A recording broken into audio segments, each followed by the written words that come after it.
各位朋友，大家好，我是阿潮。大陆有个怪象，城市剩女扎堆，农村光棍娶不上妻。今天咱就聊这个越挖越唏嘘的话题。在中国大陆的北京、上海、广州、深圳等这些大城市里，一大堆30岁以上的女生被贴上大龄剩女的标签，自身条件不错，还得在相亲市场内卷。广大农村的小伙子砸锅卖铁凑彩礼，甚至借高利贷，照样娶不上媳妇。讲真，一开始我只是觉得这现象奇葩，但深入了解背后的根源后，才发现这根本不是男女比例失衡那么简单，而是大陆几十年发展模式埋下的隐患。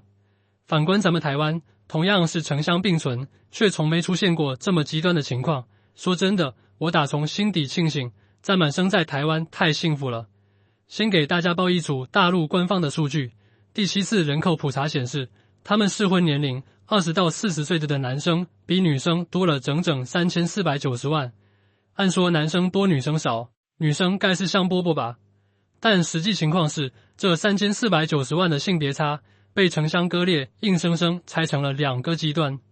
大陆的城镇化率虽然已经超过 65%， 但这种城镇化不是咱们台湾的均衡发展，而是大城市虹吸，农村的年轻人，尤其是姑娘们，拼了命也要往北京、上海、广州、深圳省会城市跑，农村小伙根本留不住人。而大城市里，女生越居越多，男生却因为生存压力被筛选掉一批，最后就出现了相亲会女生上千，男生才10几个的离谱场面。这在大陆1、2线城市早就见怪不怪了。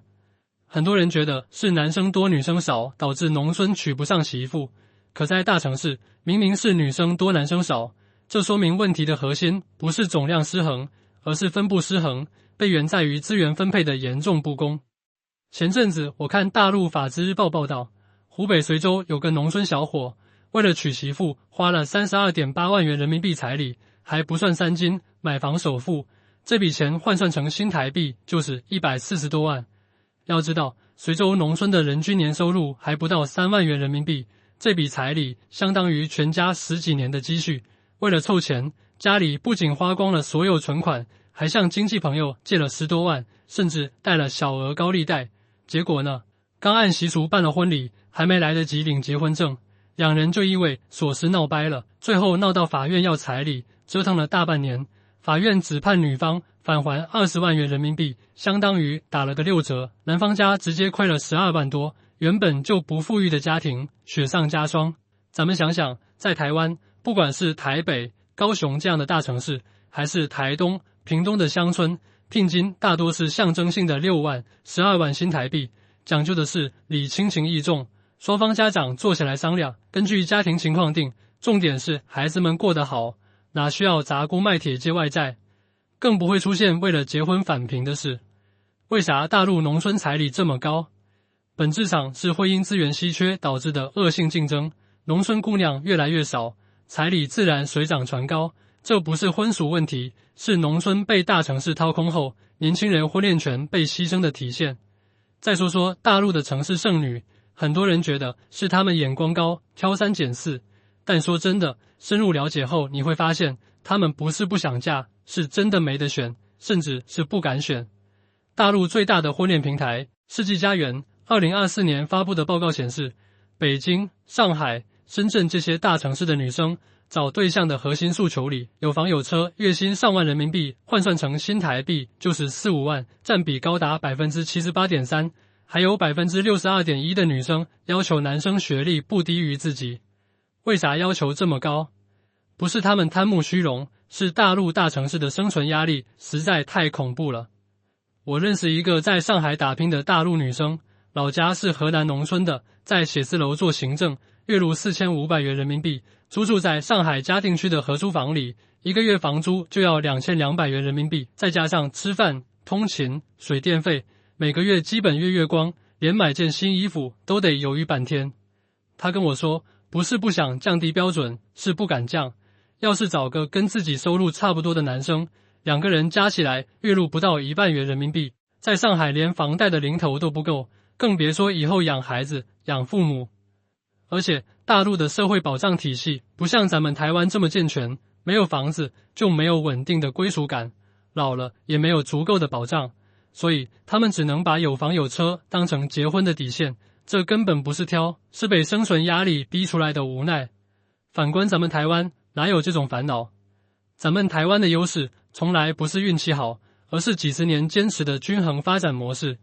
首先是收入差距小，主计总处2024年的数据显示，咱们台湾年轻人平均月薪差不多4万2千新台币，台北的白领月薪可能有6万，而台南、台东的乡村，不管是开民宿还是做农产品加工，年轻人月入也能有3万到5万，差距根本不大。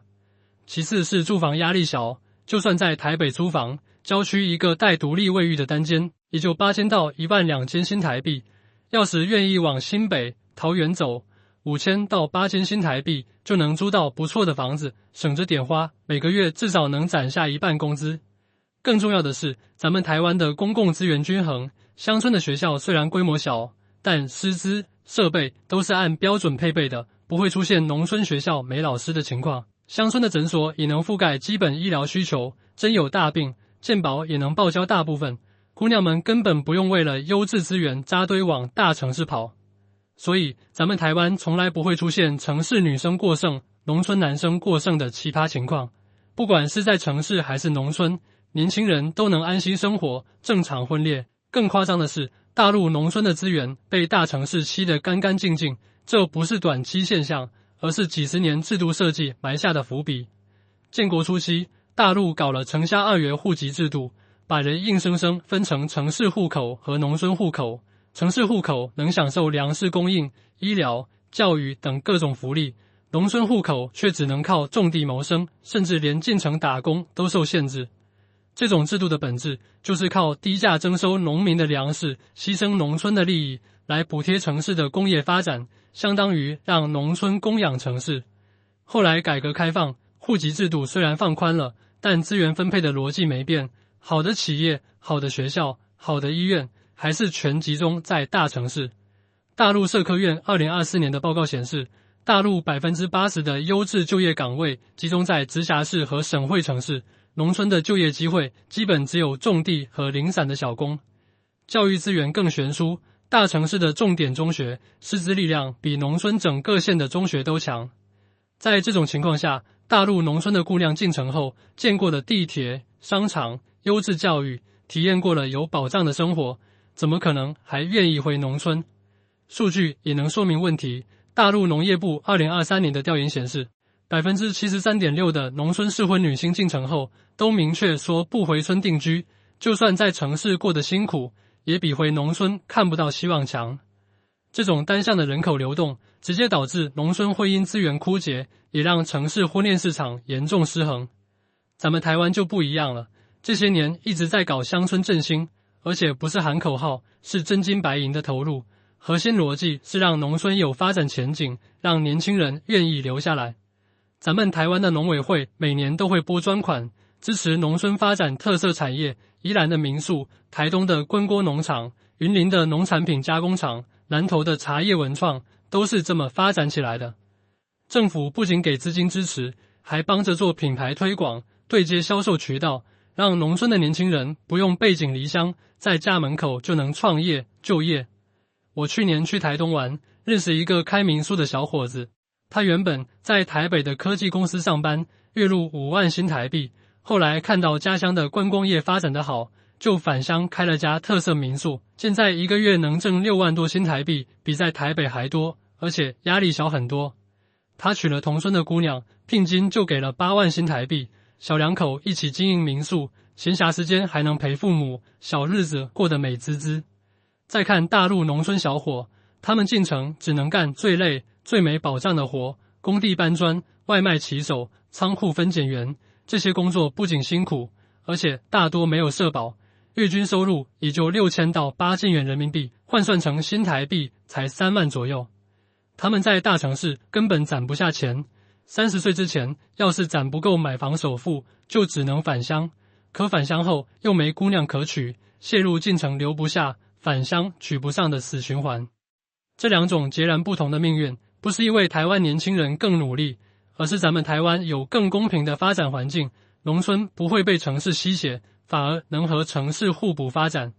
还有大陆的相亲市场，简直离谱到让人发笑，背后却藏着深刻的社会观念问题。去年杭州搞了场大型相亲会，主办方为了吸引男生，特意规定男生 AA 制，女生免票，结果只来了17个男生，女生却来了1200多个。武汉更夸张，一场收费5800元人民币，相当于新台币25000的高端相亲会，来了满场女生，硬是没见着一个男生。为啥会这样？除了男女比例分布失衡，更重要的是大陆的婚恋观念被物质化绑架了。在大陆，男生要是没房没车，基本没资格谈婚论嫁，哪怕是城市里的本地男生，也得靠父母一辈子的积蓄付首付。而女生要是降低标准，找个没房没车的男生，不仅会被家人反对，还会被朋友嘲笑嫁得不好。反观咱们台湾的联谊活动，男女比例基本均衡，不管是台北信义区的白领联谊，还是台中的乡村相亲会，大家更看重的是性格合不合，价值观一致不一致，很少有人一上来就问有没有房，有没有车。咱们台湾的社会氛围也更包容，不会因为男生暂时没房就否定他，也不会因为女生想先拼事业就催婚。这种宽松的环境让婚恋回归了本质，而不是变成一场物质比拼。有人说大陆这矛盾是因为女生挑，但说真的，换谁在那种环境下都得挑。一个女生在大陆大城市打拼，没房没车没保障，不找个条件好点的男生，老了怎么办？生病了怎么办？大陆的社保体系是多缴多得，农村来的女生大多在私企上班，公司给交的都是最低标准的社保，退休后1个月只能领几百元人民币，根本不够生活。要是生病了，虽然有医保，但报销比例低，很多进口药、高端治疗都报不了，一场大病就能拖垮一个家庭。所以他们把有房有车当成结婚的底线，本质上是在追求安全感，这根本不是挑，是被逼的。但咱们台湾就没这顾虑，咱们有健全的劳保、健保体系，不管是在大企业上班，还是自己开小店，都能参加社保。退休后能领的养老金虽然不算暴富，但足够基本生活。健保更是咱们的保命符，不管是感冒发烧，还是大病住院，大部分费用都能报销，就算是普通上班族，也不用担心一场病返贫。正因为有这些保障，咱们台湾的年轻人根本不用把婚姻当成救命稻草，结婚是因为爱情，不是因为需要找个人一起扛压力，这才是健康的婚恋观。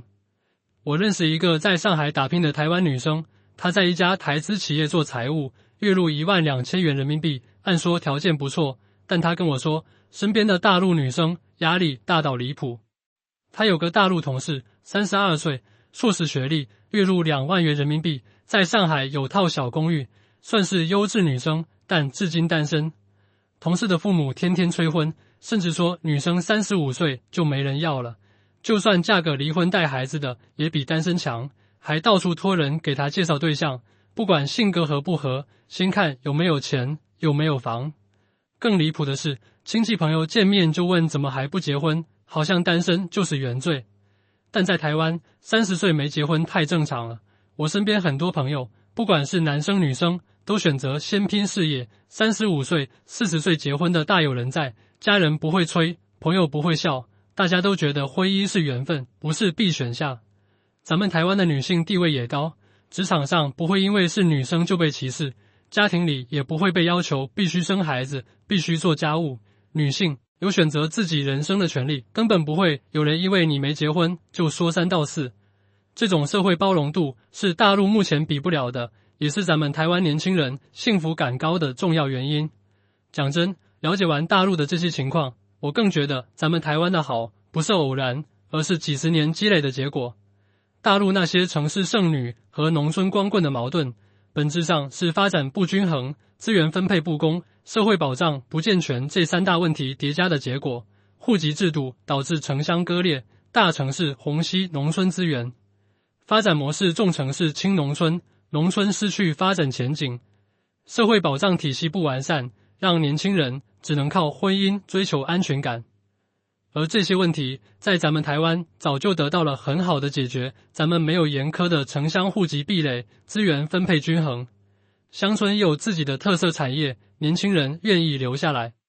健全的社保体系让每个人都有基本保障，不用把婚姻当成赌注。所以咱们台湾不管是城市还是农村，年轻人都能有尊严的生活，自由的追求幸福，婚恋市场也能保持健康的平衡，不会出现大陆那种极端的矛盾。